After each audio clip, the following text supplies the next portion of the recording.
Welcome in, everybody. I'm your host, Matt Novak. Alongside me, as always, Grant Hawker. Always. On the third mic tonight, Jamison DeFore. I think I like baseball now.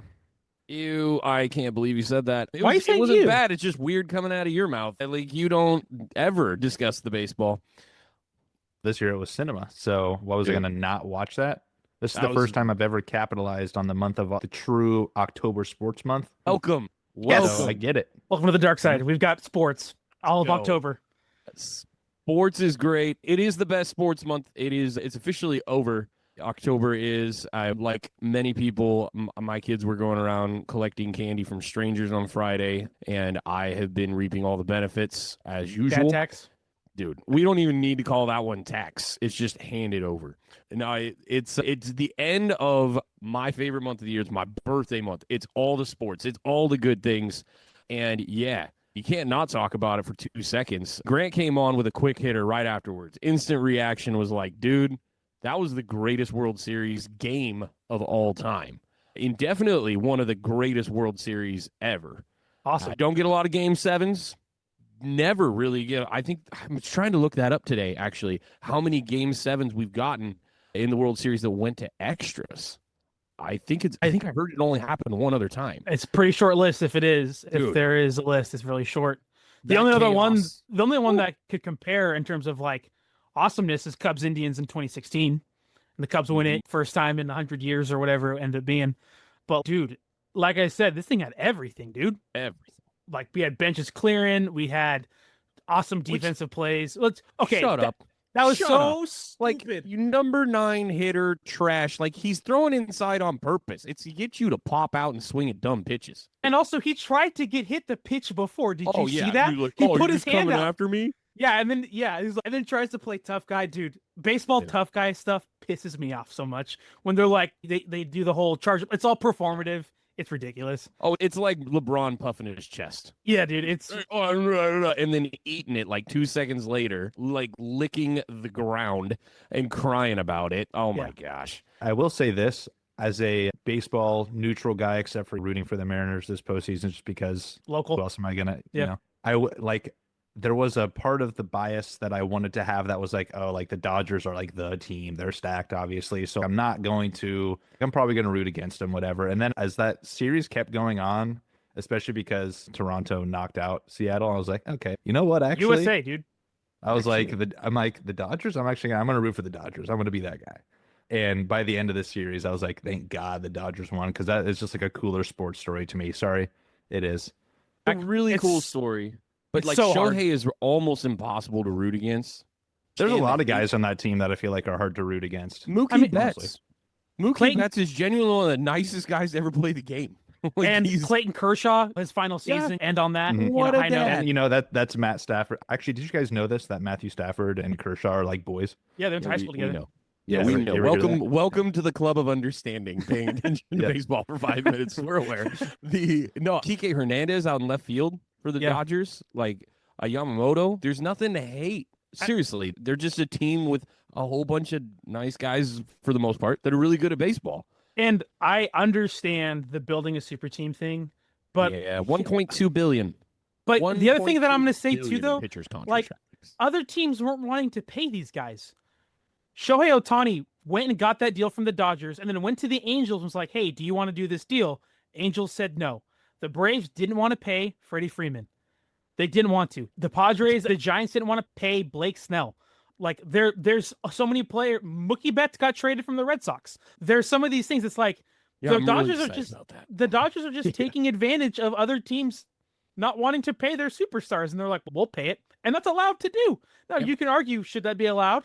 That's a different conversation, and it seems like we're going to have that conversation. But Yeah. also, like the Dodgers are just willing to pay these guys that other teams aren't, and I don't blame the players for being like, oh, I'll get paid a lot of money and then probably go win a World Series. Yes.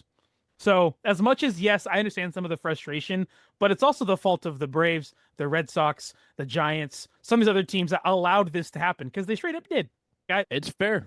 So, It's fair. This is grumpy, a but- collection of players, for the most part, that other teams did not want to invest in. They were veterans that didn't want. Kike Hernandez and Mookie Betts played together in Boston, and Boston decided hey, we're not interested in keeping Kike, and dude gets to start in left field. By the way, thank God that Pages said, forget you, and made that catch over him, because there's no way Kike is making that basket catch. I've seen him play a lot of baseball. That dude's like almost as old as I am, and that catch is nearly impossible, the over-the-shoulder basket. I thought it was not a catch. I was looking at his angle and I'm like, no, he's frantically running. It's not a calm And then we jogging saw over there. Pages just come out of the side view and snatch it from him and then nearly kill him. And then after the game, they're talking about it, and they're like, man, what happened there or whatever? And he's like, we couldn't hear. And they go, yeah, what'd you think when Pages ran into you? And he's like, oh, I didn't care at all. He caught the ball. And he goes, he can hurt me. It does not matter if I get injured in that scenario, as long as somebody catches the ball. I don't care. Yeah. Well, there's so many things to talk about, and we'll move on at some point. But Dave Roberts pushed all the right buttons too. All of them. Like, dude, pulling Yamamoto to go out there again after throwing 96 pitches. Miguel Rojas coming in there and being the hero and tying it up. The 9-hole hitter he put in Game 6 hadn't started any of the games. Pulling out Tommy Edman for Pages to go in there and make that catch. Yep. Dude, all the buttons, that's what a manager's supposed to do, and he nailed all of it. So you can be mad, but he nailed every decision he had to make. Yeah, and can I have you in the explain like I'm 5 minute or less scenario? Because obviously, like, I can watch baseball and appreciate baseball, but when someone tells me about how insane Yamamoto's 3 wins in the World Series is, I don't have context for that. Yeah. Can I get a quick explain 5 on that? So in a normal rest period for a pitcher, now it's a 4 to 5 day rest period, depending on where your rotation's at for the playoffs. The majority of teams go to 3 pitchers as their starters. Yeah. And so you get, because there's also a rest day built in. If you start, they're not going to play X amount of games in a row. So there's going to be at least 1 travel day within the context of a series. So they're going to have at least 3 days off from one time they pitch to the next. That's the normal series. But for him, so he goes 1, he can go game 4, and then the idea is you got 7, that's a possibility, but it's all about who they start first. For him, because he was that third guy in the rotation on the starting, like, he started game 6. And when you start a game, you got to shut it down. Like, your shoulder just cannot handle gearing back up. The reason you get those rest days is for that muscle to relax, and then you come back in and go hard. It's the amount of pitches that they throw. When you throw over 30, you really do need the time. Most guys, if they throw over, I think it's, like 15? 15 is, I need a day. 30 is, hey, I could maybe pitch 1 more day, but then I'm going to need 2. And so there's this gauge on them. But dude said, forget it, don't care, ruin my arm, World Series matters. And he came out and won a 3rd game. Dude, when he came out, honestly, I was like, 2 innings. He's got 2. Like, that's about what he can give. Yeah, and the crazy thing with Yamamoto, too, is that he threw a complete game in, like, game 2 or 3, whichever it was. So, literally, one of the greatest across an entire World Series, like, one of the greatest pitching performances ever, and absolutely deservedly of the MVP right there. There's an argument already. He's like one of the best pitchers in the world. Like, even before this, he's so good, being as young as he is, coming over from Japan at 24, which doesn't happen. Usually they don't come over to the US until they're like 28, 29, usually. And so for him to come over like he did, I was really hoping that my team would sign him and get him. Just hopeful that Ichiro connection was there. But when you've got Ohtani already there, that's an easy decision for them. But man, what a heartbreak for the Blue Jays though, dude. Like, they were this close from walking it off. They were this stinking close from walking it off. But the third, Isaiah Connor-Falefa, did not have that lead at third base like he should have for Rojas to throw it home and get the force out there. That should haunt Blue Jays fans forever right there. Like, why the crud is he not? I saw the, like, overview field play. Like, by the time that the pitcher, I think it was Glasnow, threw the ball, he should have taken like 2 to 3 steps and had a lead when that pitch is thrown. And he didn't for some reason. And he tried to say, we didn't want to get doubled up, blah, blah, blah, blah. But dude, if you look now, like those 3 to 4 steps that he should have been jumping aside when that pitch came to home plate, that would have won them the game. So tough, man, when you're this close. That was an insane instant replay. Like, literally a cleat And it came off. Single cleat. Yeah, it even came off at one point, but then it came back down to get for the force out there. So just an insane game. And like I said, if you're not a fan of baseball, man, after that, dude, you just hate it and you're just a hater. So yeah, that was sick. That was sick. Yeah. I get it. I did not get it before. I just wasn't interested. But as a football guy, what was interesting funny that you mentioned the replay, because like when we watch replays in the NFL, often there's so much humanity in it that it's hard to tell outcomes. And you're like, man, and they have a bazillion angles and everything, but it's hard to tell outcomes. Baseball is so much more cut and dry with that. I feel like you can see so easily safe calls for the most part. Every now and then you'll get that dust up at home plate that complicates it. But for the most part, it's a little bit of a bummer, like as a Red Sox fan, watching the second base camera a couple times this year where you're like, okay, we really need to get to second base right here. Like, we really need it. Guy takes off on a steal, and it's just the right camera angle, and you can see this like millimeter where the leather touches the end of the guy's cleat, and you're like, oh, shoot me. But baseball gives you that. And I think there's pretty great clarity on the right and wrong of baseball, and which is why there needs to be a bigger discussion about strikes and balls, because we don't have to be wrong anymore.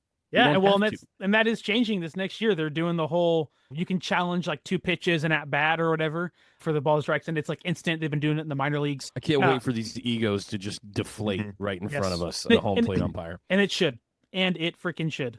Yeah, like they are not the stars. Get out of the way. Let the stars play the game. Well, and it'll be good. Like it'll be a humbling thing to watch. But remember what happened to the White Hats when they did this to the NFL, when instant replay really came in and they started using it for all kinds of stuff. It was really funny to kind of watch the reactions where like basically we screwed that up, like just having to own it. And already you kind of seen in the minor leagues where they've been testing this. Some of the replays are hilarious.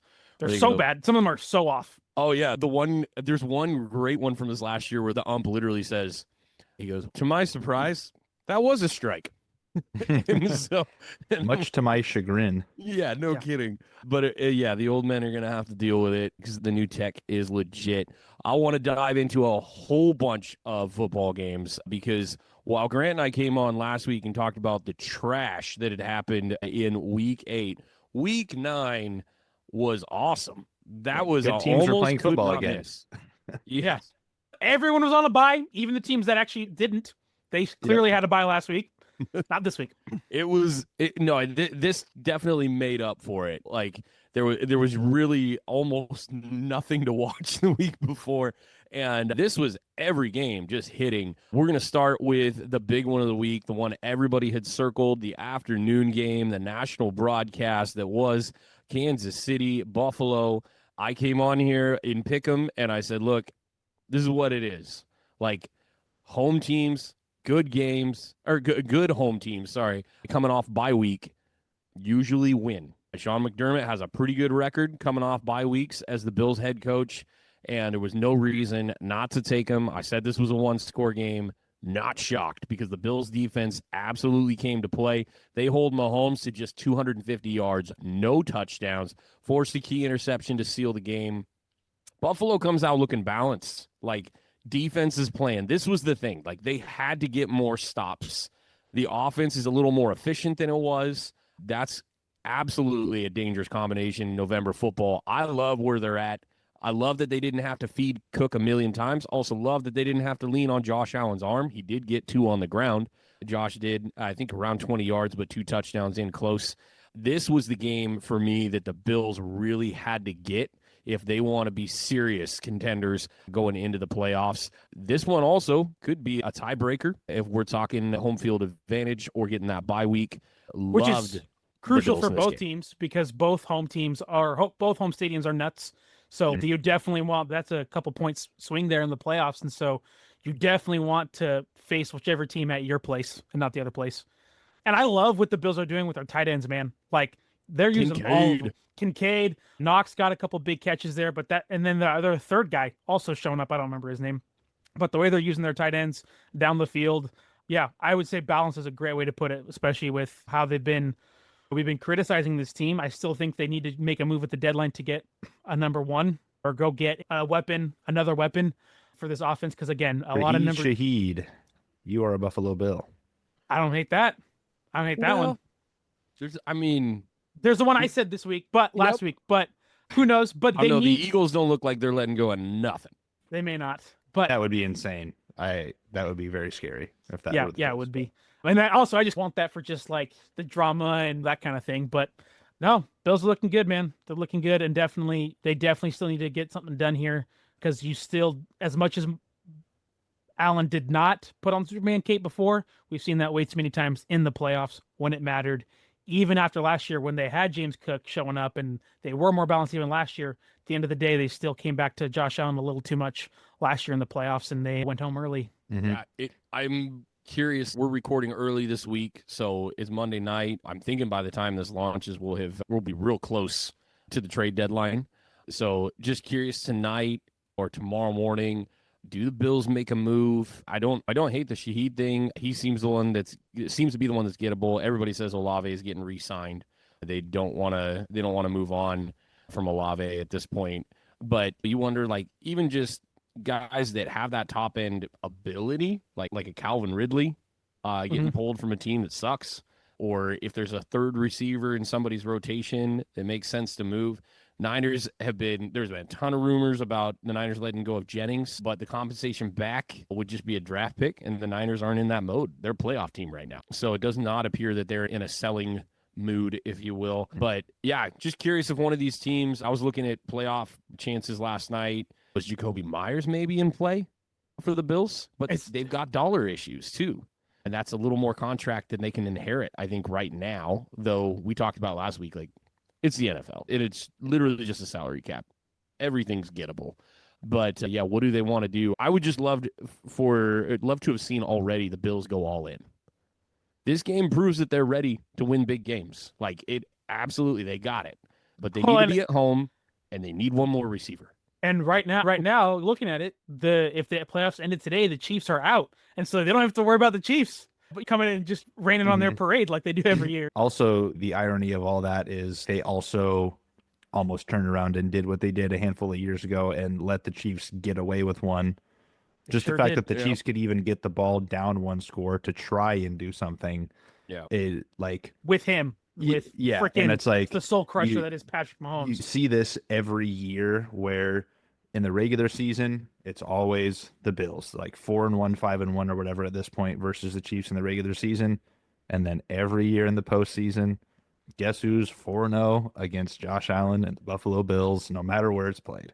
So at the end of the day, like, if you're a Chiefs fan, I wonder if you're almost like, okay, don't have to worry about being the one that like wins the regular season game. And then is this the year that it like flip flops? The team that loses makes the adjustments for playoff matchup potentially. But yeah, rough game for the Chiefs, but they'll be fine. Yeah, they'll be in the playoffs. He would have told the Chiefs after the first few weeks that they would be 5-4 at some point in the season. I think they probably take that. And even Patrick Mahomes said it in the post game. He's like, yeah, those games that went our way like the last few years just aren't right now. To me, that goes well but they're still all in reach. All those games they've lost for the most part, they're always in reach. And you are just comfortable with the games being in reach in the playoffs with Patrick Mahomes as your quarterback. So, a team that they are contending with that ended up being one of the most entertaining games of the day as a whole. I went and watched the entire recap. I've said this a couple times already this year, but if you're not watching the Peacock recaps on these games, dude, it's so worth it. Go on Black Friday. Go get the Peacock subscription when it's like literally $1.99 a month or whatever. And just buy it for $25. You go to the sports thing, click the NFL recaps every week. You get a whole game in 20 minutes, dude. Fantastic. But you don't have to watch punts and crud that don't matter. But as I'm watching it through the recap last night, that third quarter, it's like a single-digit game, both teams. Sorry, did I say Jaguars Raiders? No. So that's where you're the entertaining game I'm talking about. Jaguars Raiders. It goes to overtime, 30-29. The Jags get it because the Raiders are the Raiders, and then I'll explain the rest of that. This game though it's a single digit game in the third quarter. This one has 5 lead changes in total though. Just back and forth. Some horribly blown coverages in this game. These defenses playing like we would expect. Also, just quick hitter, Travis Hunter, that sucks, hitting the IR after an in-practice injury this last week. There's nothing torn? I don't know if they'll do it now, but if all those rumors of Brian Thomas being available at the trade deadline, Maybe that's what the Bills go do because he's cheap. They're not paying that. He's on a rookie deal. Yeah, but no, they're not paying the draft capital, dude. That's to get true. Brian Thomas. Good teams don't give up number ones. That's true. Yeah, and I think they'd be in a multi-pick scenario if it was a 2. But Like, and also you get now up to 2 and because the 3. Jaguars are in the playoff hunt, they're probably not going to get rid of Brian Thomas with No, Hunter, they're going to with Hunter figure going it down. out. That's what they're going to try and do. Liam Cohen's going to figure out how to use his catch monster and get it going. But no, the Jaguars end up 5-3 getting this dub. The Raiders are still trying to figure out how to close out a game. I was cheering for it though, because with this game, I know it was 3 minutes left in overtime. With this game, it's 30-23 or whatever, and you can just feel it. Like they're gonna score. Bowers had a monster game. 3 Finally back catches in after the end zone. Yep. Monster game. And I'm like, all right, Raiders are gonna score. So I text the people in my life that are Raider fans, and I'm like, for the love of God, if you don't go for 2, the NFL fans will unite and just hate you forever. Please do not give us a second tie in a season. Shoot me. And I texted, nobody responds. They were nervous as crud. Just pulling their hair out. Yeah. And then Imagine pulling your hair out over the Raiders, by the way. That's crazy. I got to say, these are some realistic fans. They're both doing real good in the hair situation. But they got to pull some out anyways. It's more of just... But legit, then they go for 2. Geno does the most Geno thing ever. Tyler Lockett's standing in the back of the end zone, wide open. And this dude just locks eyes. Problem is, everybody saw him lock eyes. Arms go up, ball gets batted down, game over. I don't understand why Liam Cohen, and I know that Geno's not Mr. Rollout or anything, but I don't understand why he didn't move him at all. We're just going to stand there in the middle of the field and hope. It just seemed like such a bad pull for them. Did not understand the play design at all. But to his credit, did I just say Liam Cohen? My bad. You meant I meant Chip Kelly. Chip Kelly. Dude, I'm having a great time with this game. It's going so good, my synopsis on this. But we're with you. Yeah, don't understand, though, why Geno doesn't pull out, because it would have been so easy to just continue on that route. Fake, literally just a little bit of play action, just a quick one. I understand you're, at the goal line, but do something. And just hated that. The 3 dudes could have batted that ball down. 2 did. And as someone who watched Geno for 3 years, the dude is extreme. It's underrated. He's very mobile in the pocket. But I'm saying, I know he's not a rollout. No, but that's what I'm saying. Rollouts. He is comfortable throwing in those situations on the run, doing that. He did that, just fine. And yeah, I don't know why you don't play to it, because I think that is a strength. His pocket presence is really good, and I don't know why they didn't do that. When you're at that 2-yard line scenario. It does not make best. any sense to stand in the pocket and throw. No. Getting out and creating passing lanes is like 101 football when you're in close. And usually very successful. Yeah, you did pretty good. But anyway, it was a game and a half, though, honestly. I watched the entire fourth quarter and into the overtime because my team's game was already done, and watched that whole segment. And then going back and watching a second time, through the replay thing, that was pretty dope. It was a lot of fun to watch that. I want to talk about a team that disappointed me, though, yesterday. The freaking Colts. What the crud? Yeah. I don't understand how this happens. Yesterday, they lose to the Steelers. The Steelers had 240 yards of offense. 240. Definitely below the threshold of good. Okay? Daniel Jones throws a touchdown and then goes full New York Giants Daniel Jones. Okay, he doesn't deserve to be called his current nickname after that performance yesterday. Go back to Danny Dimes. Danny Dimes throws 3 dimes to the wrong freaking team and legitimately hoses his squad out of a dub. I watched the last one, the game killer, and I was like, what are you even looking at? Floating it over to the side where there was 2 defenders and 1 receiver. 3 picks, 3 fumbles. 2 of those fumbles are lost. 5 and also turnovers. Josh Downs lost a fumble. So that's 100% on the offense. 6 turnovers.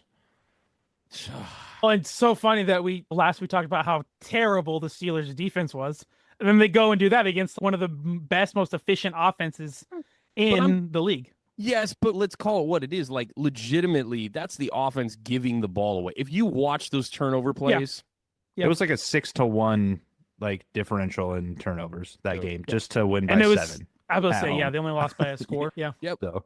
No, they had given them the Steelers had given the Colts another opportunity there late. Like the one takeaway that they did get had the Colts in position to go back and do something. It was actually crazy. I'm going to forget which receiver it was. Tried to jump over one of the Colts defenders and loses the ball midair. Fumbles it. Oh, I know. Trying to get that. a first down. It sounds like a Metcalf move because he did that many It was times. not. It wasn't. But It was it was one of their little Metcalf. dude. It was it Austin or It wasn't a Washington. big receiver. I don't remember who fumbled that ball. I think it might have been, actually, I have it right here, and the fumble. It was Roman Wilson. Yeah. Okay. Yep. Yeah, I know. You can see he's just trying to get the first, but he goes airborne for no reason. Dude, end of the game. Protect the football. That was just silly. But no, it was just such a bummer. Like they had another statement win there that could have been had, I thought, pretty easily. Dumb. And anyway, we're taking his nickname. It's crazy how much though that one game. Like if you look at all those betting stuff, because betting's going crazy nowadays, which maybe we should talk about at some point. But Daniel Jones like MVP odds dropped from 70% to 20 on that performance. Like it was so bad and abysmal. And so there's already, I would say, cool it a little bit. You still have, everybody does have bad games. Are they that bad? I don't know. That's one game. They're still 6-2, tied for the best record in the league. 7-2 even. Oh, sorry. Yeah, they're 7-2. They haven't had their bye yet. So they are still in great position. So yes, Daniel Jones did rewind the clock. Yes, that should give you some concern just because that is who he has been. But also, just wait. It's cool a little bit. I think They're my still biggest probably going to concern- win the division. Like they have such yeah, a I lead in mean, that thing. And They're it's in a really good spot. I think my biggest concern, honestly, from that is less to do with the 6 turnovers because that's not going to happen every week. It looks ugly, but that's going to just happen That's an every now outlier. and then to teams. What I don't like is that they actually made, like, even past the turnovers, they made that Steelers defense look good. And we know that's not true. Like, of all the things we've seen with the Steelers team that can sometimes appear good, the offense can appear good, but us who understand ball, no, that's only going to go so far, that offense. That defense has never been good this season. It's old, it's expensive, and it's bad. And they did that to Daniel Jones and also sacked him 5 times, which was the biggest concern for me. Yeah, sure, you got dudes there still. You got TJ Watt, obviously. But to have 6 turnovers and be sacked 5 times for 30 yards lost, and also just generally, again, you put up 20 points against a defense that is very gettable. That's my biggest concern. I still don't think it's the biggest thing in the world right now. I think they'll probably continue to do their thing.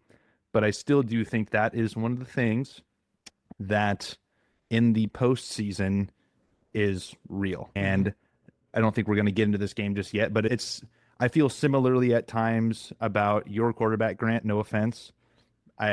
He's obviously playing a lot better in as far as like a floor, in my opinion. But it's still, until I see you actually do it, you can have these really good regular seasons, but sometimes it's the things Dak happen. Prescott thing. It's You have a game like this, and it's a lingering thing that's always in the back of your mind come postseason, and it can really get you. So that's my Darnold, to your credit, Darnold showed it with the Vikings. Like, bro didn't show up. Like, when it mattered, didn't show up. He also got sacked 9 times. Give me one quarterback that's going to play well. Tom Brady got sacked. Like, Patrick Mahomes got sacked a gazillion times and got blown out in Super Bowls. Just going to say. It's also Patrick Mahomes, and he's won 3 Super Bowls. I understand that. MVP. But again, I just think it's unfair to characterize that as, oh, that's all Sam Darnold when that Vikings O-line was terrible. I'm not terrible, saying that. I'm not saying and got that. sacked 9 times. Like, even. I'm just saying until he does the other thing. Yeah. Like Daniel Jones, you look great. Yes. It's undeniable on tape, but until you do it at the right time, it's hard for me to fully believe. And it's the same thing with guys like Darnold, who I think is ultimately going to be taking that step this year, again, without changing the topic too much. But that's my thing with the Colts. They're fine, but red flag. It's you gotta prove people wrong. You have been a certain thing for 5+, 6+, 7+ years. You've got to. It is fair to have those criticisms on you. Absolutely. I want to make sure that we get to something that I'm good on destroying Daniel Jones for the day. Okay. We got it out of our system. He's going to come back next week and impress us. Okay. They're going to go get dubs. It's going to be fine because there is a team that we need to destroy. There is a unit that needs to no longer exist that is just a whole bunch of trash bags out on the field. So let's get into this one because this was insane. A kickoff was returned for a touchdown. A field goal was blocked. An onside kick recovery happened. 500 yards of offense was given. 2 wide receivers ended up with 100-plus yards. 15 points was scored in less than a minute by that offense and special teams unit, and a team put up 42 total points offensively and with their special teams unit. And still somehow the freaking Bengals defense figured out a way to lose a football game on one of the worst efforts you'll ever see a safety make, trying to tackle somebody over the middle. Horrible play. Colton Loveland grabs a ball from Caleb Williams, and the Bears quite literally walk off the field with a gimme win after Joe Flacco drops 470 yards on the Bears secondary. And the Bengals still lose because Zach Taylor, for like I don't know how many years he's been the coach now. Like, somebody needs to tell me. Too many. Because what is it? Too many. Too many. It's fair. Too many. That's an absolutely fair number. But we've been saying this for years. They cannot play defense at all. It doesn't matter if it's Flacco or Burrow throwing the ball. It doesn't matter if Jamar Chase and freaking T. Higgins, who made an insane catch on that touchdown yesterday. And then took a shot later in the game on an equally almost impressive sideline catch. Towards the end. That catch looked like a video game glitch. Like, the first time I saw it, I'm like, wait, how? Yep. How does he have... yeah, it's one you're watching 3 times. Yeah, I'm like, how does he end up with that ball? It looks like crazy. And then you see after this game, this offense is losing its mind, frustrated. Understandably. Jamar Chase Brown, both of them in the locker room going, make a stop. Make one. Make a stop. What else do we have to do? Joe Flacco's out there risking his life for a team that cannot get a stop on 3rd down. Like, genuinely. It's terrifying. And if you watch, by the way, we love Flacco. All of us do. Okay? Love him. It's insane how quick that guy makes decisions. I just wanted to give him all the props. That was beautiful what he did to the Bears secondary. But, dude, they're out there giving everything, and you can't make simple tackles. Okay? Battle the safety. That guy needs to get put on blast. 17 seconds left. Even if Loveland catches that, there was a touchdown needed to win this game. Okay? So if he tackles him right there, they've still got time for 2, maybe 3 plays as time expires. Okay? That's probably a realistic number.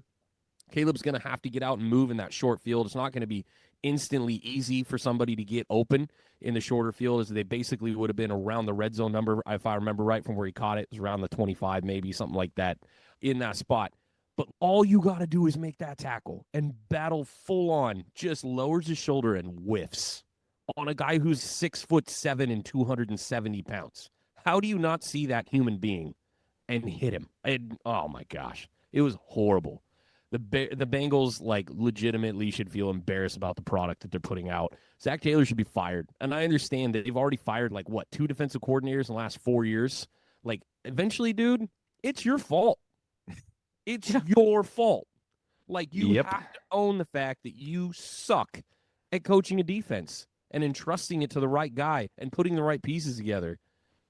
It's almost like the Bengals winning that, or going to the Super Bowl with it. I think it was like his first year, wasn't it? His first or second year. It's almost like the Bengals have been worse off because Zach Taylor went to the Super Bowl early on in his career, because it built all of this. Oh, he did it once, and they keep almost gaslighting themselves and convincing themselves that. And I'll be honest, I was a victim to that at one point, a couple of years ago. Oh, he brought them to a Super Bowl really early on. That's hard to do, and it is.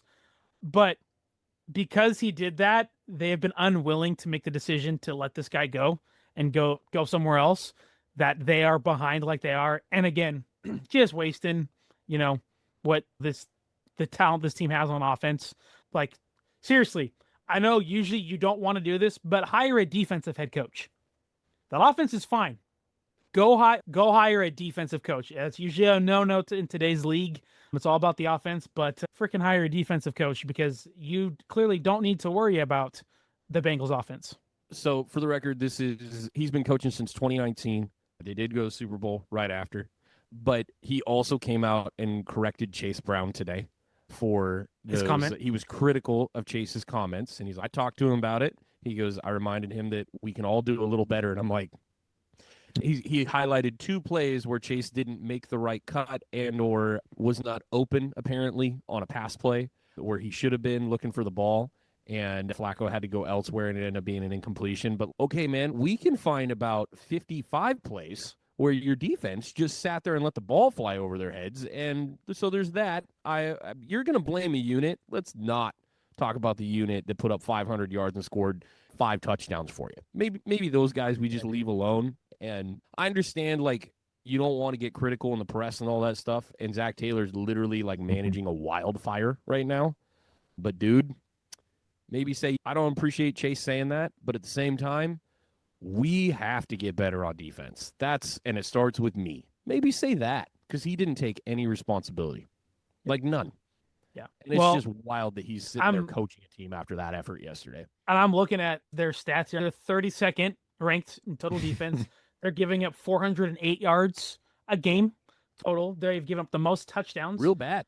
Passing defense, they are ranked 30th. In rushing defense, they're ranked 32nd. In scoring defense, they're ranked 32nd. In red zone, they're ranked 30th. Third down defense, they're ranked 31st. Like, they're the bottom 2 in every category. Every single, not one good thing. And as a reminder, this was a defensive reset year. Supposed to be. Remember? They let go of coordinators. They got a bunch of new players. They instituted a new system, did all this stuff, and this is what you got. The fact that came out with a full reboot, and that's what you're doing. And Zach Taylor's come out and said that they're not making any staff changes to their defensive coordinator, Al Golden. Like, you at least got to do that to try and save face, dude. That's how this works. First, you make some of the changes. You let go of the coordinator for whatever side of the ball is terrible.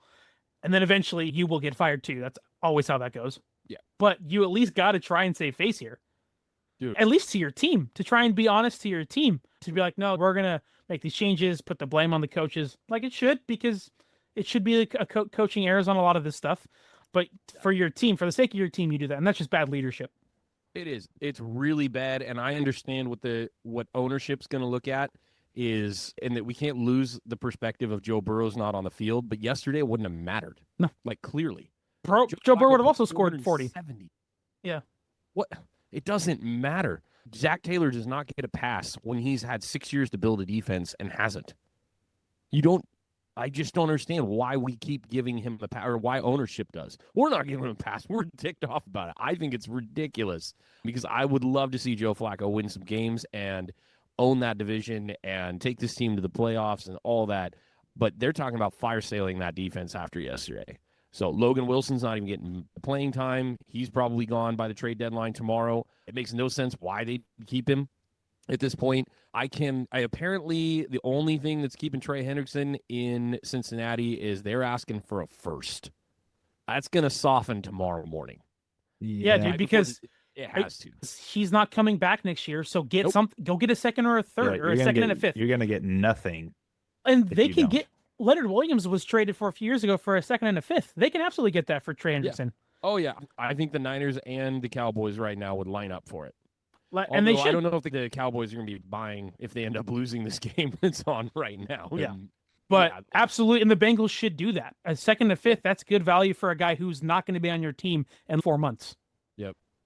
Mark my words, by tomorrow, I do think Hendrickson gets moved. I think they've just been holding on that first rounder to see what they could get.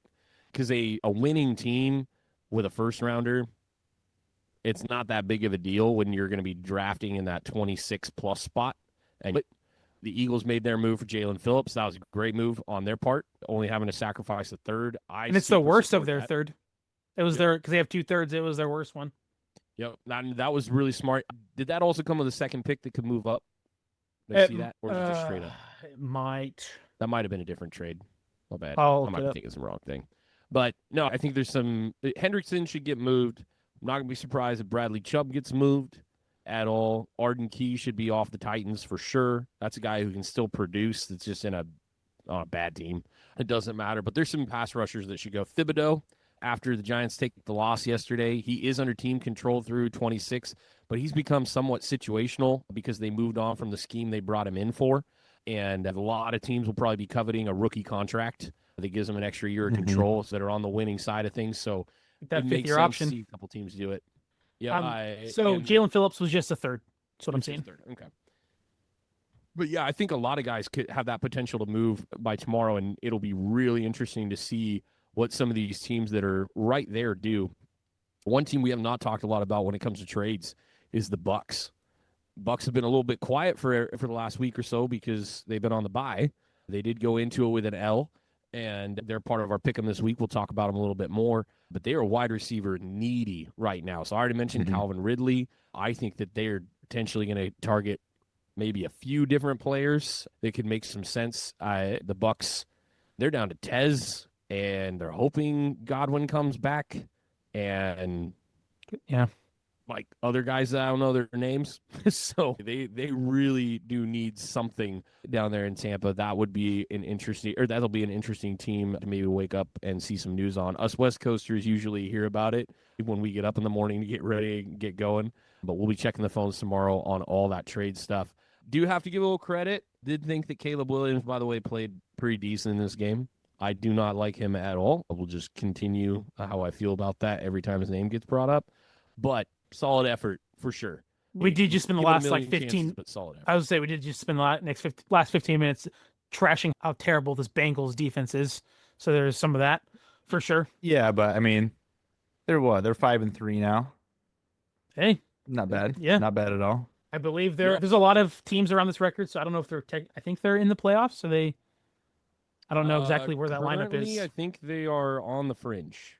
Just Yeah, you there's gotta so walk many. 5-3, so it's gonna And be there's a couple 6 and tiebreaker. Yeah, they're in the shuffle, but so Yeah. far I'm feeling pretty good about my the Vikings will regress a little bit, and then the Bears jump up into that. We're gonna talk play about spot, that in a but- minute.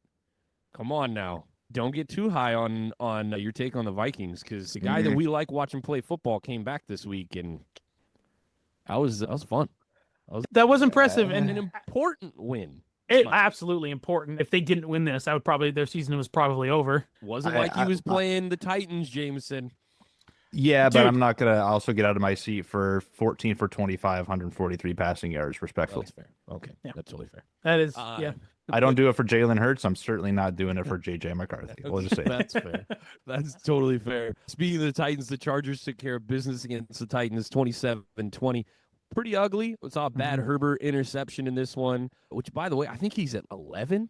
He's I didn't thrown a realize lot. that. I'll pull it up here. I Uncharacteristic. think it's like shockingly high. He actually throws some pretty bad He was interceptions. I'm not gonna lie. I think he was at 17 or 18 touchdowns. He's at 18 touchdowns, 8 interceptions.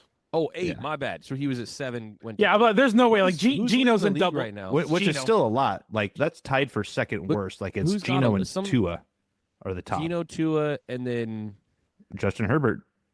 it's just okay. All right. Yeah, So the 11 was I was Yeah, just Geno's looking at 11, passing stats. which is just Because insane. somebody on this call really would like to have Matthew Stafford get mentioned for the MVP race, which he should. I think Absolutely right now he's should. in 4th place on the betting odds. 21 tuds, 2 picks. He had 20 passing touchdowns all of last season. Yep. Yeah. And Pretty nice. that's the new name in the conversation, if you will. Maybe not the quote unquote sexy pick for MVP, but I don't know. It's That I think 21 it's too. a sexy pick. He's I a mean, Los double Angeles it. quarterback for a team that's winning and slinging the ball around, and everybody said Well- his back was broken the whole offseason. I'm with you, Jameson. Yeah. Yeah. I also There's certain agree. Like things that I Sam don't wanna Darnold say, is but I like think. absolutely slinging the rock. It's like I love watching the Rams and the Seahawks both play football. Dude, so good. this game in 2 weeks going to be cinema. And the NFC West just in general, like all 3 of our teams, by the way, all dropping at least 34 points, Yeah. Oh yeah. all wins, just dominate. Now, wait, NFC West looking good. we all played like dumpster teams, to be fair. Yeah, The Giants, but- the Saints, but and the that's what you- Commanders. That's what you do to dumb You teams. got to beat up on the bad teams, which the Packers can't do. Ooh, What the heck, man? I said in our text thread, like, dude, you are losing against bad teams and tying against also bad teams. Like at home, dude, you're at home. You're playing the Bryce Young Panthers. I know they're probably better. Like they're 5-4, by the way. That's impressive for this team. So I don't want to discredit that, but this is still the Carolina Panthers with Tepper as their owner. Like this is not a good. There is not a lot of good happening over there, and you can't put up more than 13 points at home. That was my thing. It feels like every time I like throw on a Packers game, I'm like, how does this team only have 3 points with 2 minutes left in the first half? What am I missing something here? Like the whole time I was thinking about this team, I'm like, okay, you got Josh Jacobs going to be a touchdown monster all season. You've got an amazing tight end, Tucker Kraft, rest in peace, torn his ACL out for the season. That's going to be rough for them. A lot of injuries this week. Dude was an absolute dog. And then you have a wide receiver room that's wide receiver by committee, but like still pretty solid. And yeah, I feel half the time I turn on games and they're just like not scoring points, or just like choosing when to score enough points to just get the win, and then that's it. They don't, and it's just I don't. And like every time we think, especially like this week, man, like every time you think of a team, like you look at the Packers, you look at the Lions, you're like, oh yeah, these teams are blah blah. They all lay stinkers and lose games they shouldn't. And yeah, so with the Packers, like they're like they're 5-2-1, and like they're not winning the games they should, dude. Like I'm out on my Super Bowl for them. Like they should have destroyed the Pack. By the way, that loss is going to actually pay dividends for them, I'm pretty sure, in the long run, which is going to be super annoying. That tie? Because like I said, whenever you get down to the end of the year, a lot of times it's okay, who had the fewest amount of losses in they're gonna have 6.5 losses, not 7 losses. I know, yeah. Which is annoying because again, they could also very well be 5-3. And then it's okay, yeah, the Packers are good. They're fighting for that wild card spot in there. Same thing with the Bears, and you kind of lump them into that category. But sheesh. But yeah, they're bad. By losses. the way, just fumbled the ball in Arizona territory. They were down by 10 when I saw it, so I think that's probably Arizona it. Was up by 10, but the Cowboys were driving, and Williams got hit with ball in hand and dropped it on the turf. So Arizona's driving back with 4 left. It's now 3rd and 12, and they're on the Dallas side. So I'm seeing a 4th and 8 on my NFL app here. So Dallas is going to get the ball back, but yeah, we need one more. I need one more touchdown, I think. Or am I under? No, I'm the under. I do not want more points. My bad. More points. I also had the under. Yeah. But no, I was just going to encapsulating. It has been in regards to the NFC West conversation. It was a really nice weekend for everybody. It was cool to see stuff clicking, things going the way that you would hope. Obviously, Niners are playing the Giants. Nobody showed up to play football in Washington this weekend. Not the plays for the Commanders anyway. Darnold with the perfect half. Dude threw 3 touchdowns before he threw an incompletion? 4. No, he didn't have an incompletion. He didn't have an incompletion until 16 with 4 touchdowns, right? Yeah, in the first half. Yeah. Yep. Yeah. And then they just coasted the second half, which sucked. I had people over to watch it, and I was like, I wanted to win, and I also wanted like an exciting game to watch. But after I was like, all right, see you guys, bye. It's like coughing baby versus hydrogen bomb, dude. Yeah, no kidding. First half. Yeah, if we want to get there, there's a lot of discourse going on right now about Jaden Daniels. We had a little bit of it in our text thread, but you're just seeing more of it right now. Dislocated elbow. That is, don't watch it. Yeah, unless you're at least it's the left arm. Like again, silver lining here. It was miserable, and don't watch it. But at least it's your left arm. Of all the things that could happen on that play, weirdly, it's like the best, but also most grotesque injury that you could probably suffer, and feel fine about it in the long run. I mean, you guys saw my take on it. What is your? And there's a lot of takes right now. It's a talk Monday morning. What is your take on should he have been in that game at that point? Two things. One, Dan Quinn came out and took responsibility today, said shouldn't have had him in the game, left him in there too long. That's 100% on me. Good. Take notes, Zach Taylor. Take accountability. And literally like half the coaches in the NFL, just want to throw that out there. When you're 17 points up and there's 5 minutes left in the game, what are your ones doing out there? That's high school football 101. Take them out. No, dude, it was got next week coming. They were up by they were down by 31. 17, 31. And on top of that as well, you're running a read option for your injury-prone quarterback in that situation on top of the fact that he's still in the game. Kingsbury's got to take that one because he's calling plays. Like, that's on him. Kingsbury's got to take responsibility for that trash.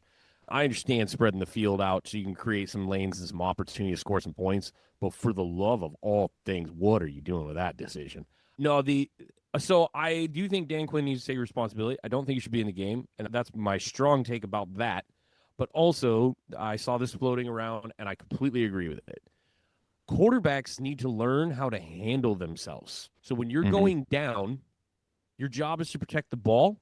And there's all these pads and helmets that they give you. And you should stop trying to do certain things when you have the ball in your hands as a quarterback. Like, it was a desperate move to keep himself up to extend the arm. If you watch the play, like, he's going down, and yes, he doesn't want to slam his head on the ground. I get that. So you're trying to instinctually soften the blow, but there's coaching that happens there, and he needs to tuck his arms together and go down shoulder to ground. Separating a shoulder is a much, much easier injury to recover from than an elbow. I know he knows that now, but no, that was brutal in that sense. Like, you do got to know how to protect yourself, and I know that they coach a lot on that. That's a little bit of an instinctual issue. I'm sure the coaches were like, hey, we've told you not to do that a million times, and you did it. I was also watching the 49er game yesterday and watching Jackson Dart try and get himself murdered. Because that dude needs to learn how to slide.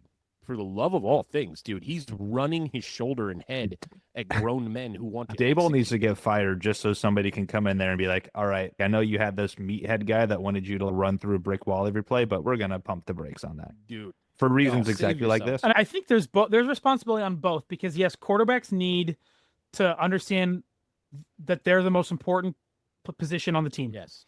And I also think that coaches need to understand that sometimes, like with someone like Jaden Daniels, that's always been the thing, and what people are talking about, like, he plays 100%. And so there's also an element of, you also do need to, as a coach, put in barriers and for your players and understand your players and recognize that, hey, this guy's going to play 110% every play.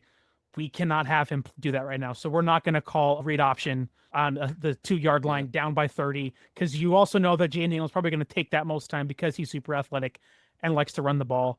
Because dude, there's both.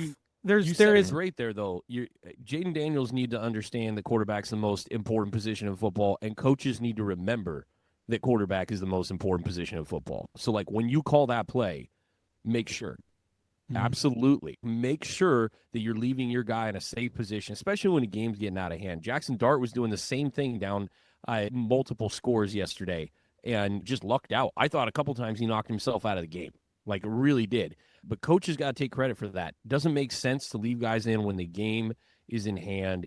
There's just literally, and I'm saying that for, remember the T. Higgins injury last year? We saw the Godwin injury. Godwin sticks out like more than anything. Like, why am I in the game? That was even more egregious. They're down by 3 scores with 3 minutes to go. Yep. It was insane. Well, yeah. Why is the guy who's putting up top 10 numbers at the position in the game when you're getting just blown out? Yeah, you're right, though, man. There just needs to be an understanding on both sides. Protect the players from themselves. Players, protect yourselves. And it's got to happen. I'll touch on it briefly, and then we'll jump down, get into a couple little things before we do pick them. Speaking of, I mentioned the Niners-Giants game. Niners won 34-24. Mac had a good game. Also, by the way, went into halftime perfect and had 2 touchdowns. Played solid again against a lackluster defense for sure. It's had some moments, but not a lot of great ones. But kicking me off for the 1 millionth time is MetLife and the insane turf monster that lives there. Niners lost first-round pick Mykal Williams to an ACL. That is what are we at? 4 ACLs that is claimed from San Francisco since they installed the previous turf in 2020. Shoot me, that's 3 first-round picks. 3. Armstead, Bosa, and Mykal Williams have all gone down. Guys that we selected from 2016 on. Shoot me. Stop playing games there. The Niners I'm not going to lie, dude. It's not worth it. I was going to say, I'm not going to lie. This isn't going to happen because there's too much money. But what needs to happen is a team like the Niners, is we've got the schedule this year. We are boycotting the game in MetLife Stadium. And we're like, give us a loss if you want to. At some point, you have to make a stink about it. Because how many more, like, not only just as a fan, obviously, like, how many more can you take of that? But, like, truly as an organization that is also a business, like, it's not a good business decision to send your multi-million-dollar contracted players over to the stadium. You're flushing your investments is what you're doing. Yes. Yeah. And especially in this case, too, it's not like you're saying, oh, I'm going to put my first-round draft pick out there and he's going to get hurt or not going to get hurt. You don't calculate that on a week-by-week basis. But when the result is I've lost all my starters and also a guy that we did invest literal resources in this year in our first round draft pick is now also injured. Like at some point you have to almost, again, either boycott it, take the forfeit, make a stink about it. Something has to happen. It's embarrassing on the leagues. It absolutely is. And legitimately, I understand, like, it's the Jets and the Giants, okay? Mhm. Those are, so that's who we had to play. So, like, it's the Jets and the Giants, and those should be dubs for a lot of teams because those teams have sucked regularly for a while. But, like, legitimately, I would love, maybe not a full-on boycott, but I'd love for Nick Bosa to say no. George Kittle, CMC, be like, hey, Kyle, it's not worth it, dude. We can get out there and go 16-1 and win the Super Bowl. We're not playing in New York. It's just not worth the risk. It's too high. And for the billionth time on this show, it's so inconsistent going from one place to the next. Why in the world don't we have a standard? It makes no sense. If your stadium is a dome, you use this system. If your stadium is outdoors, you do this. That's it. And if you have a hybrid, maybe you give the third option, but that's it across the board. Billionaires, stop getting tricky with your stuff. Like, literally, these are the systems that work. I don't get it. You know what you don't hear a ton of? Like, genuinely, grass fields. Just go look at old school grass, all right? I understand I'm going to sound a little hypocritical because Tucker Kraft just went down, all right? But if you were to look at Green Bay and you looked at the amount of injuries to knees in particular in Green Bay, and you put it up against the new turf stadiums, and I'm going to include Arizona, and we'll go New York, Arizona. I'm trying to remember that third one that was in my head just a moment ago. My bad. But you look at just those couple of places that have put in the hybrid systems that have the same tech, and it's, what are we doing? The injury numbers don't even come close. Just go back to old school grass, do it. I don't care if we're playing in a little bit of muddy conditions and it gets sloppy.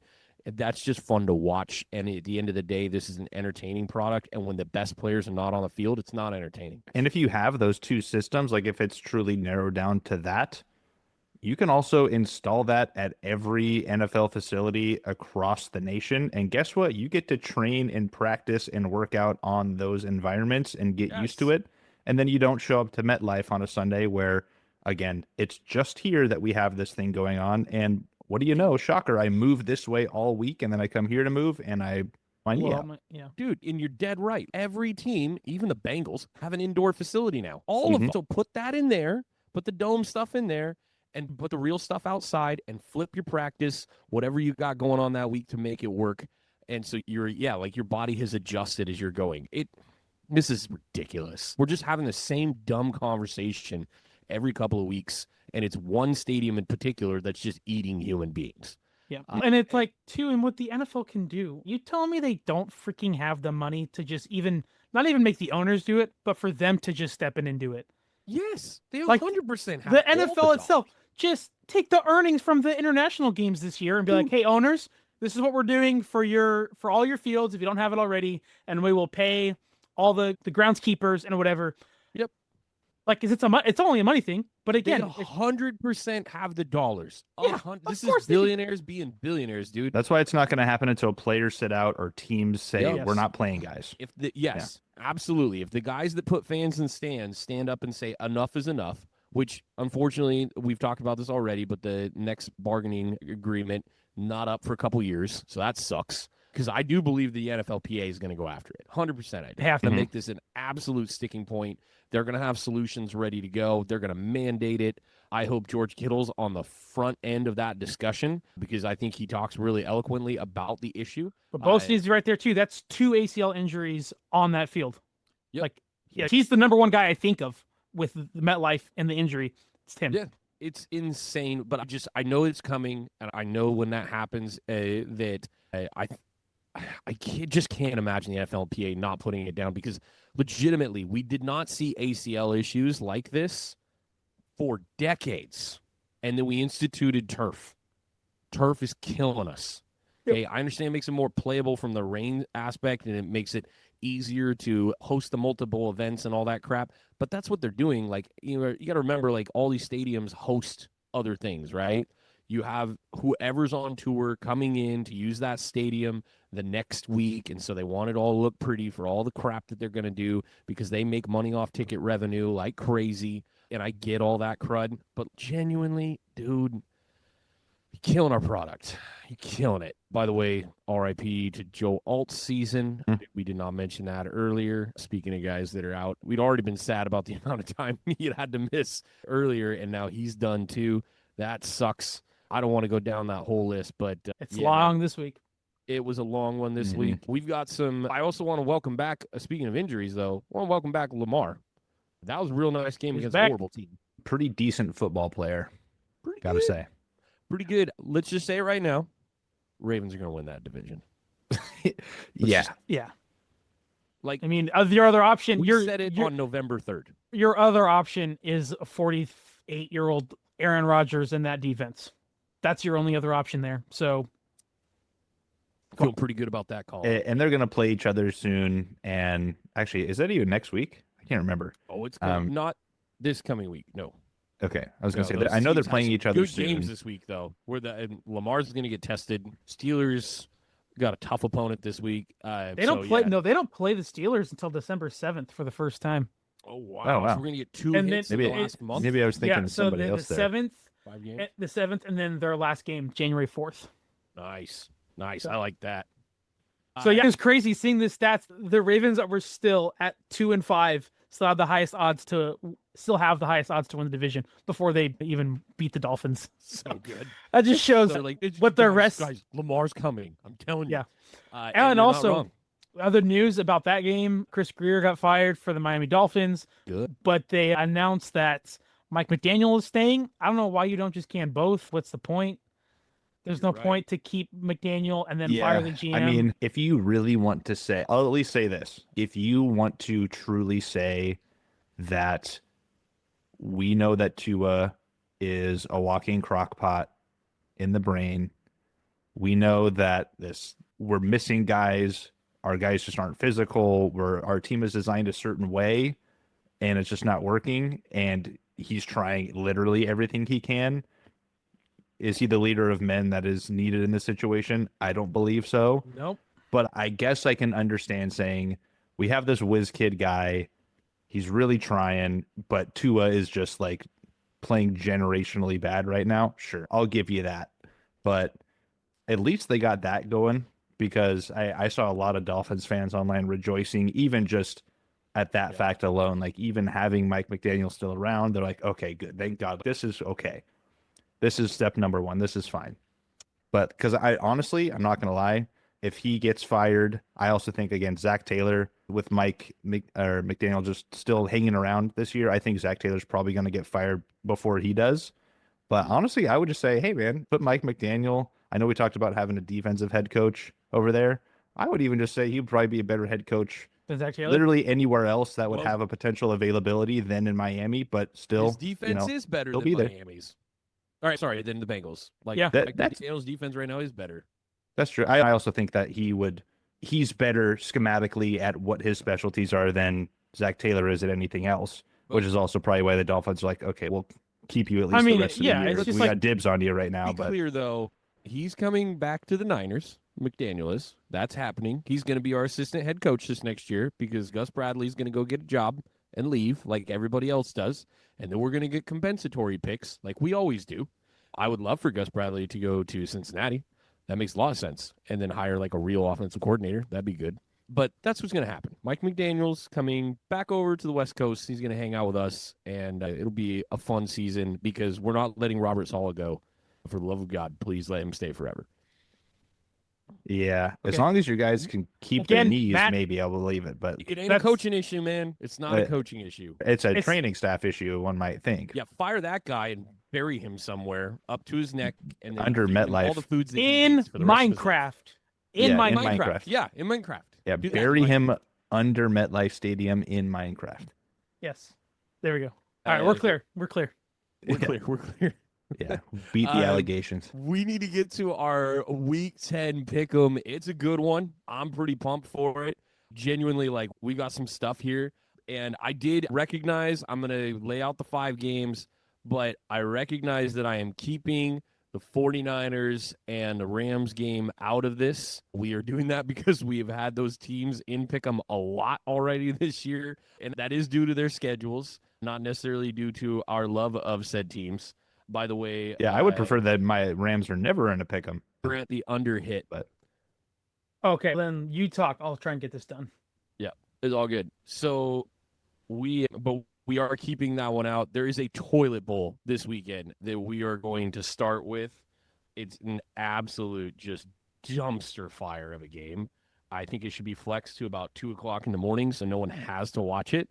But we're going to pick it because we have no idea what's going to happen. The Browns are playing at the Jets. Speaking of MetLife, and something horrible is definitely going to happen.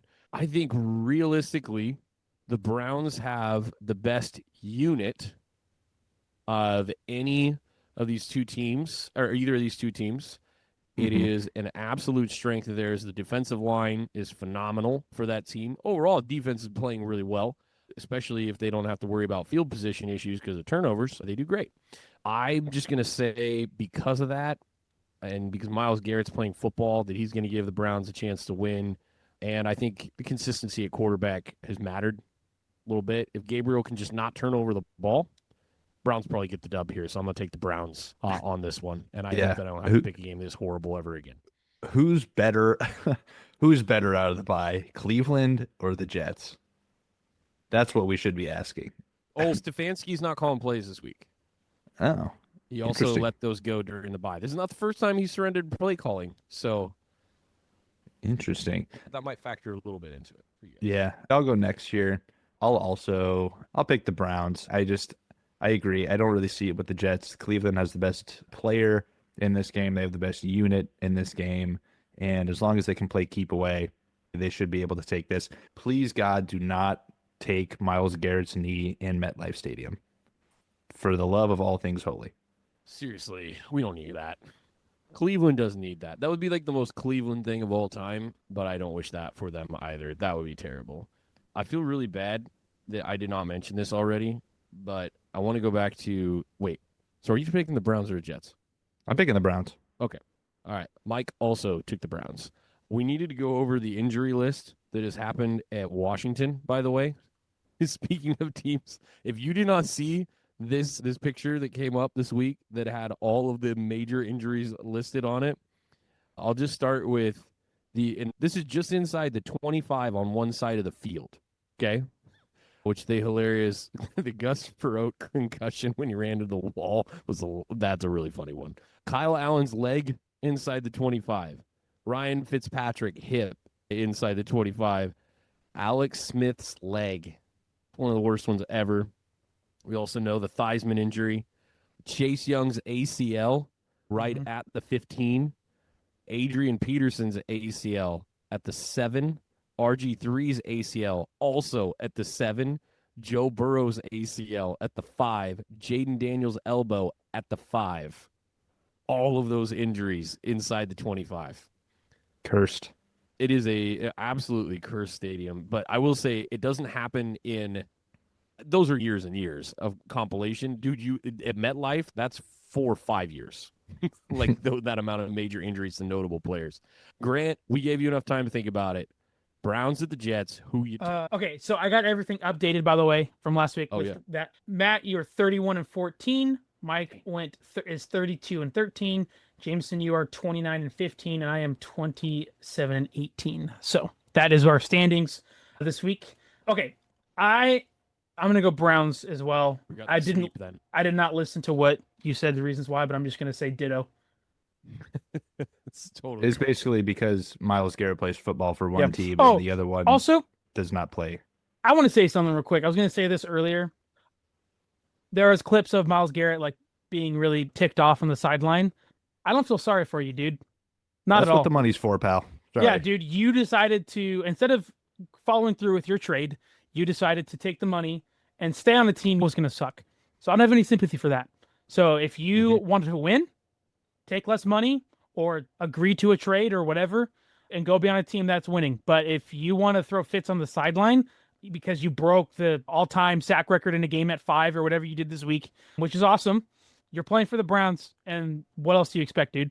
Yeah, I'm not sorry for half you. the league right now has like at least 4 wins. So half the league right now is at least like 500 or above.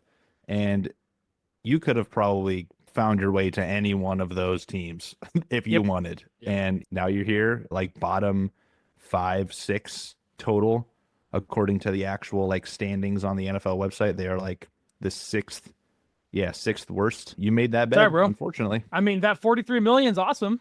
Yeah, you're gonna be Props to you for wiping your getting that. tears with $100 bills for the rest of your life. Is he at 10 sacks now after getting 5 in a game? Probably. Sounds right. Yeah, he's fine.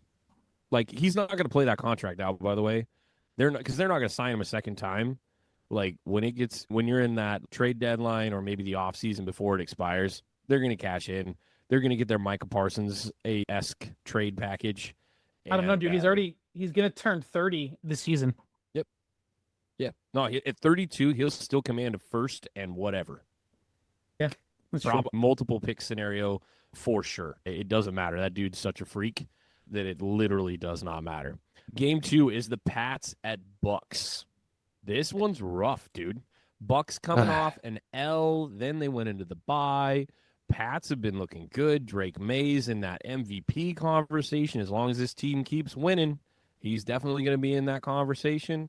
But Jamison seems to have made up his mind already. So we're going to go right at you. Yeah. I love this game. And as much as I love Baker, man, Drake May has been so fun to watch. At times, I know this is maybe just my bias, Matthew Stafford goggles, but sometimes he's got like this Matthew Stafford like gunslinger thing to him, just in a different package. And I love watching him. He gets sacked a little too much for my liking personally, but I do like them in this game. I know that this is a road game for them. I know the Bucks are coming off of a bye, but again, I think right now, like the Bucks are going to be fine this season, but the Patriots are like playing real good football and they're coached really well. I just think this is a right time for them to win a game like this. And unfortunately, I think the Bucks are just in this little injury lull this time of year. Trying to keep afloat. Yeah, if everybody was at max peak capacity right now, I'd probably lean Bucks here, especially at home. But I think right now is a good time for the Pats to get them. They're playing hot. Bucks. This is the time for the Bucks to come out and make a statement, though. I will say that if it's been a couple of weeks, like you said, Matt, where you take an L, you go through the bye week, and you kind of fall out of the media coverage in a way. So this would be a good opportunity for them to get back in the good graces of the media there. But I'm going to say Pats. I feel pretty strongly about that right now. I'll go next. Matt, I'm going to steal your line because it is Bucks at home coming out of a bye. And for that, I am going to take the Bucks. It is no slight on Drake May. He's playing awesome. But I think the history favors the teams coming out of the bye at home. And I think it's the same thing. Literally, I can steal all your lines from it. I don't think it speaks to any team being better or worse. I'm just going to take the home team coming out of a bye here.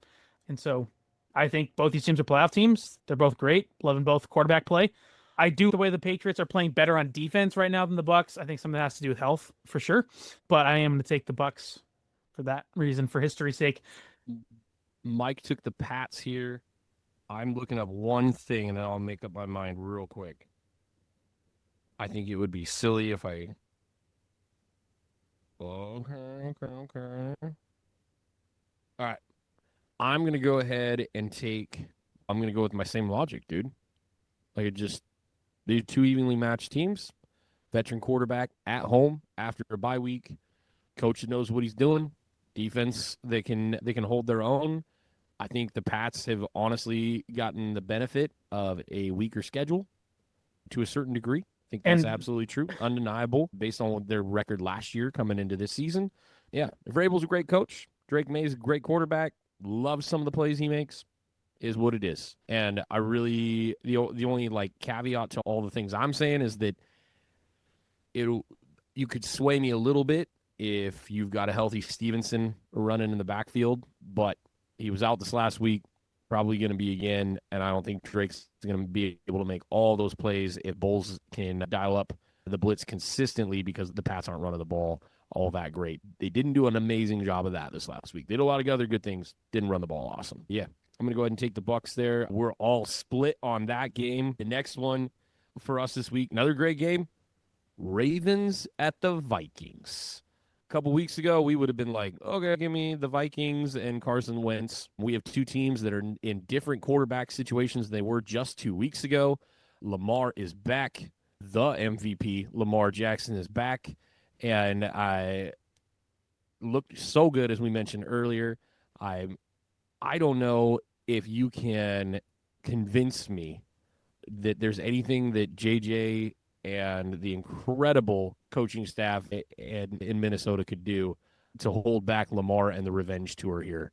I'm going to take the Ravens on the road against the Vikings. And, dude, they're just a completely different team with him in there. Like, completely different. Everything works. It's like taking the piece of the puzzle, putting it in there, and it just hits. You can see all the things that are supposed to happen. So I don't think this is going to be a crazy, like, disparaging game in terms of the points. I'll say 8-9 point win here for the Ravens, but I feel confident. Yeah, the Ravens have put themselves in a position, because of injuries, things like that they have to get a lot of these are must-win games. And Lamar Jackson said so himself.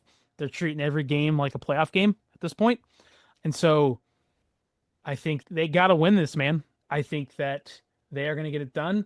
And also looking at their schedule, if we're talking about the Ravens having a chance to get a real lead here in the division, after this game, it's the Browns, Jets, and Bengals, and then they play the Steelers. So, there's a chance there they rattle off 5 wins in a row here. Henry for 400 yards in a couple of weeks. Guys. Oh, I am. Oh my God. If you, be scared if you're playing against them in fantasy when they play the Bengals. But I think there's a good chance they rattle off 5 wins here, and that puts them at 8-5 when they play the Steelers. And I think the Vikings are gettable. And I'm just gonna tell you, Lamar Jackson, dude. Why would you bet against them? I'm right there with you. I'm also taking the Ravens here. Again, I don't hate Minnesota. I don't love them. I just don't know, with Lamar there, despite it seems like the Ravens defense has turned the corner just a little bit. I wouldn't say they're playing fantastic by any means, but they've turned the corner a little bit there. And I just don't think that Minnesota offense has the juice to keep up with how Lamar can score the football just so easily. He had 4 passing touchdowns against, of course, it's Miami, so nothing crazy, but it's the Vikings defense is not that great. Yeah, but I mean, you're throwing 4, you have 18 completions and you throw 4 touchdown passes. You just win the game and that's it. I don't think the Vikings can hang. So I'm taking the Ravens here. The last 2, I think, are going to divide us pretty good. We've had 2 sweeps so far, but next one is going to be the Steelers at the Chargers. I don't think that either the Steelers or the Chargers played good football this last week, but both got wins. And from the exact same ratio as well. Was it the same score? Yeah, 27-20 in both of them? Yeah. Yep. 100%. Yeah, that's hilarious. So they're literally in identical spots, okay? This is A1B or 3A, 3B, depending on how you look at them. Yeah. But Steelers on the road doesn't really matter. Like at home and on the road, they're basically the same team. Chargers don't have a home field because they play in Los Angeles and nobody cares. Steelers are a popular team. They are a team that travels well with their fans. Yep. So the Chargers play like this all the time. I don't know, man. This one's going straight to Jamison, though, because we're on the snake. What do you want?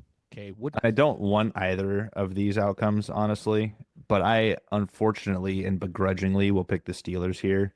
I just think we've talked about it as limited as that offense is. It is a floor-raising offense because you're not doing anything super complex and you're just putting big bodies out there. And I think with Joe Alt being officially out for the season as well, there's enough injuries on the Chargers side of things. And as good as Herbert has been, he's also going to put the ball in a little bit more of harm's way, even compared to late stage Aaron Rodgers here. You have the flash upside of the Chargers. The Steelers are not as good as I think they are, but I think they're just going to be able to win the football game. And that's that. Grudgingly, Steelers.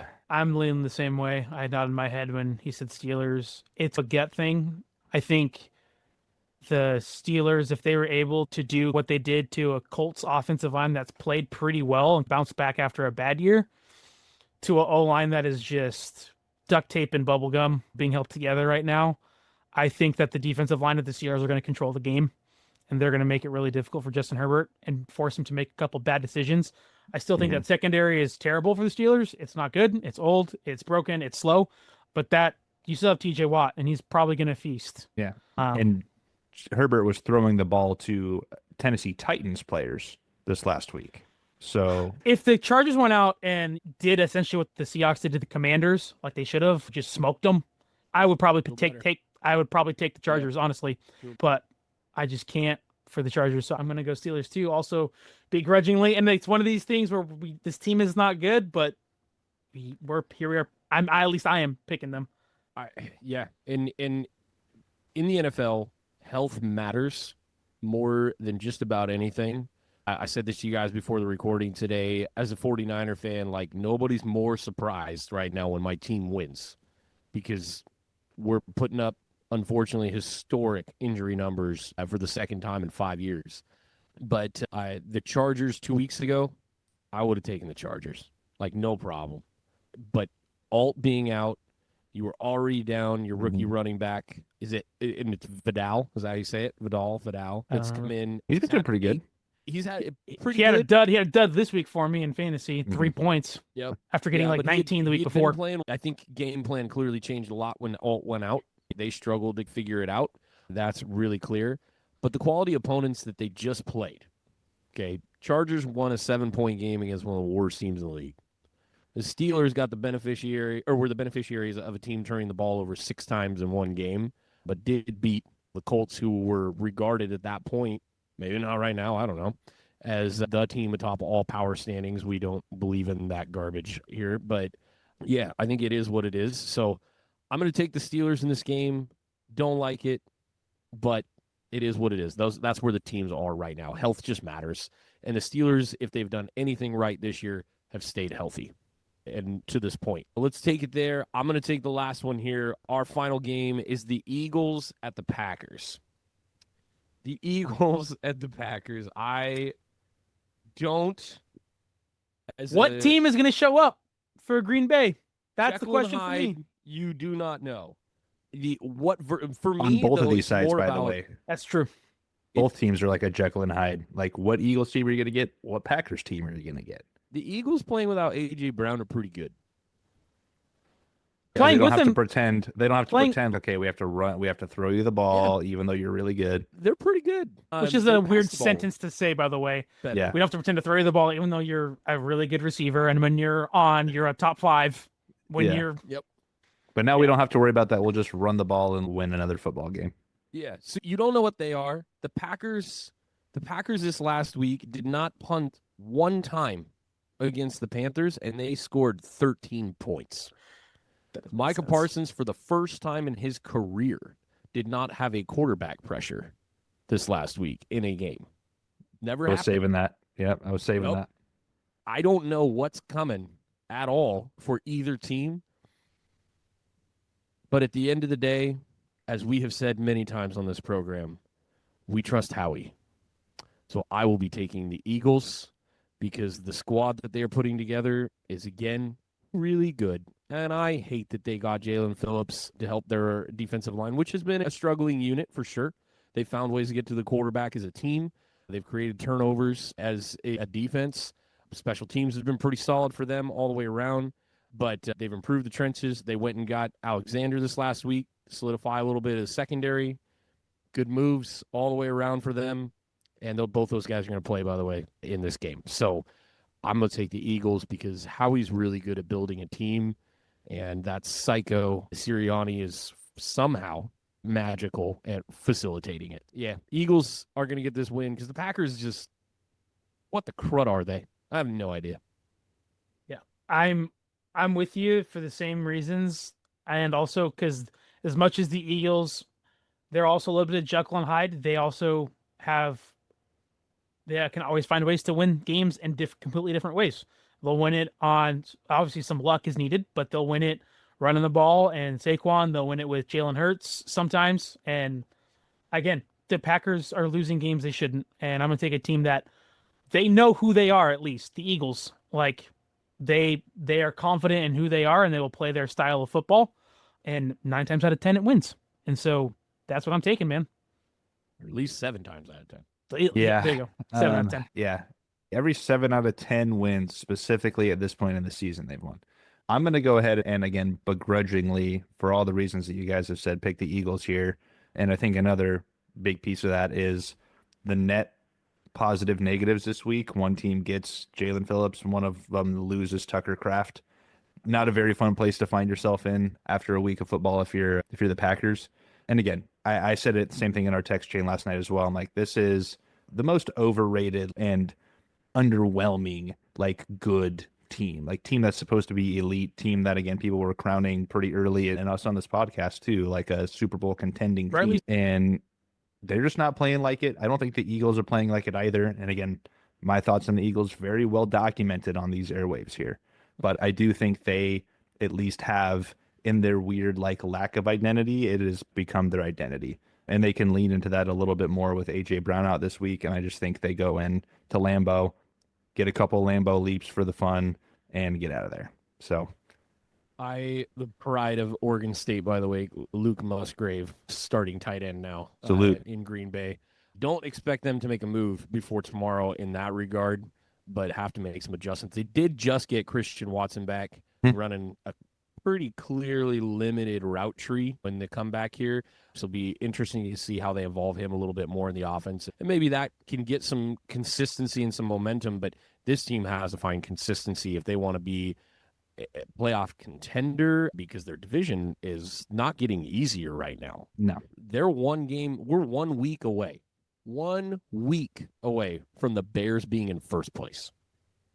Let that sink in real quick. That's insane. It's wild, but it's accurate. Couple fun things before we call it a day today. By the way, I don't know if anybody's taken notice or if you had thought about this, especially Jamison. If he were to beat the 49ers this week and get a win next week, Matthew Stafford will finally have a winning record in the NFL. He needs to win the next 2, so he's got to beat the 49ers and the this Seahawks. Week would be to go 500 for your career. And then the next week, potentially, which we've got a gauntlet coming up. We got you guys, we got the Seahawks, so we'll see. But this Seahawks-Rams game, man, that's going to be good. Both teams. I was looking that up on him this week, and I was like, that's hilarious. But it makes sense. He played for the Lions, and they sucked for many years. And since coming to the Rams, has clearly turned his entire career around. But, dude, I thought that was so funny. And on the locals here, this is how wild it is. The amount of time that quarterbacks are allowed, or players in general are allowed to have in college football. Saints rookie quarterback, Tyler I'm always saying it wrong. It's Shuck. Why did they do the sound? It's so weird. His first career NFL touchdown pass goes to 6-year veteran, tight end Jawan Johnson, a former Oregon teammate of his on the 2019 Ducks squad. Hilarious. Can we just say how insane it is that it's his rookie year and he was playing college football pre-COVID? Yes. That's wild. Super duper senior. You already know that I like to joke about super senior Bo Nix, but this is super duper senior Tyler Shuck. And also, while we're on the topic real quick before we end it, one of my favorite bits that I've heard, I don't remember who said it, but it was something to the effect of a quarterback is going to be pretty good and have a career when their name also matches the aura, Peyton Manning, Tom Brady. They have these names, Joe Burrow, and then it's Tyler Shuck. That's not a name Spencer that Rattler you would give. Had a better chance. Yeah. Exactly. There are some names that you see play football and you're like, that guy's not going to be a good quarterback. I'm sorry. The name is part of the DNA. Stafford's pretty mid on that. It's normal sounding. I don't know. Matthew Stafford, I feel like, has a pretty strong name. Yeah, I mean, for a millennial. The best one, though, right now, has the best chance is Jackson Dart. Yeah, dude. That might be the best quarterback name. That's a name where it's okay, yeah, if it pans out, I get it. The name matches. Yeah. Seriously. They're just strong names. Stroud's a good name. Brock Purdy's a good name. You can keep going. We'll see about great names. I say all that to say, quarterbacks, you got to start having stage names. If you got a bogus name like Tyler Shuck, you got to come in here with something a little bit better. I don't know what it is. Jones. Yeah, like Mac Jones. What? And that's the irony. And he's pretty good right now. But the irony is that's one of those strong names. Where it's like, okay, maybe Drake. got to call him McCorkle with how he's been playing his career. But Come on. Yeah. No, there's a great bit about the guy going, man, you got a backup quarterback last name. What's wrong with you? Yep. It's that kind of drop. But yeah, something fun that I want to do next week, just for everybody to look forward to. And I haven't told the guys yet that I want to do this. And it's with respect to the trade deadline happening this week. Since we know these scenarios will be impossible, I want to come back next week and talk about if you could take one player in the NFL and change their team, put them in the best situation for them, who would you take? Where would you put them, and why? We're going to have a little bit of fun with that next week. Also, I just want to encourage those of you that are losing games in fantasy football despite the fact that you're scoring points. I had one of those this week. Mike actually beat me in the A-League. I had the second highest points scored in the league. He had the most. It happens. That's just a thing.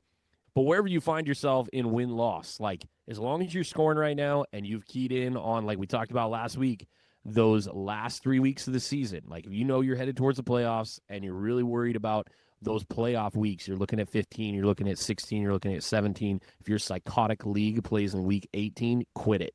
That is garbage. You do not play the last week in the NFL season because too many players rest. That is absolutely stupid. I don't care, like, at all what anybody's opinion is about that. I'm right. 100%. But yeah, man, don't lose your mind if your team's just going bananas, and I say that because you psychos start trading people. You're like, we keep losing. Are you scoring points? Are you scoring enough points where you should be getting those wins? Okay, then just live with it. Like, it's all good. Win-loss just gets you in the playoffs. That's all it is. But make sure you head towards the playoffs. Don't trade away your squad. By the way, the two people that I have trade offers out to in the A-League, for the love of God, respond to those. Don't. What is wrong with you? Do not. That's pretty good. I don't know what they Pretty good. are. I haven't looked at them yet, but just don't. You can't see them. It's only if they get confirmed. Offers. Wait, yeah. They're offers. Yeah, I'm waiting. I will veto whatever it is that has catch these Shanahans in the title. I'm the transaction. commissioner, turd. So I'm going to watch it. I'm going to see who vetoes. That's fine. And That's fine. If you start rallying support, I will lock your team. Dude, I'm going to be 7-2 with the second most points. I'm second in the league with record and points right now. I'm fine. Sure. Not if I lock your team, you're not, and you can't sub in your bench. Okay. That is absolutely fascist behavior right there, and we do not like that on this podcast. Are all of you guys alive in whatever your guillotine league is? Yes. Yes, I think I was sweating it. I scored 102. I think you're good. But someone scored, so I scored 102.76, and I saw someone scored 102.72. So I saw at least that, and I'm like, all right, I'm good. I had 8 combined points between my running backs, one of them being Jahmyr Gibbs this week, and I still survived. How'd it, guys? Yeah, We had someone score 84, so we are good. So I'm gonna read what that was. Wesley Lockett. It was Bo Smoke. Oh, ended up scoring 84. Oh, okay. I gotta go look at it in a little bit. I gotta release those players in the morning. But no, I will just say that one's over. By the way, Grant knows. I was able to acquire Lamar Jackson, and so I am sitting there with Lamar and Dak. My receivers are Justin Jefferson and JSN. I have Justin Jefferson and Jamar Chase. Yep. Oh, dude. Okay. And then I spent all of my money in this league to basically get everybody right now. So I drafted really well. I took Taylor and Jacobs in that league. So that was my 1-2. And then I waited and I didn't pick anybody up for a little bit. And just so happened that CMC became available and I snagged CMC. So that is the gauntlet you're running against if you're in that league. I also have Kittle. I also have Kittle. I believe is my kicker. So I am loving life, and it's over. Like I'm gonna have a horrible week. I just saw the guy who's gonna be out of here. He benched Drake London and Brock Bowers.